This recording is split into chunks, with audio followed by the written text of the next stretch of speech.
জানার জন্য লিখেছি। আমরা জেনেছি কারো অবর্তমানে দোষ বলা গীবত।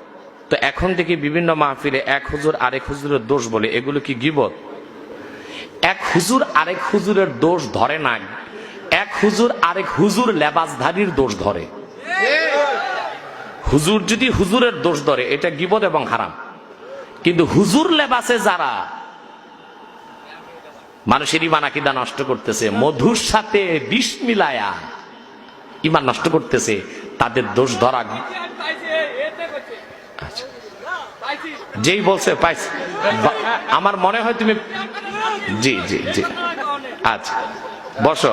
আমি বুঝলাম যে তুমি একটা কই মাছ পাইছো, বক্তার ছবি পাইছো, ঠিক আছে রাখো। এইরকম অভিশপ্ত বক্তার ছবি আমি দেখতে চাই না। কথা বুঝতেছেন ভাই?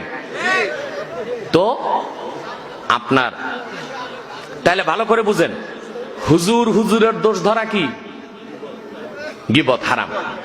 কিন্তু হুজুর লেবাসে কেউ যদি ইমান নষ্ট করে, তার দোষ ধরা গীবত নয়, বরং তার দোষ ধরা ফরজ। কেন ফরজ?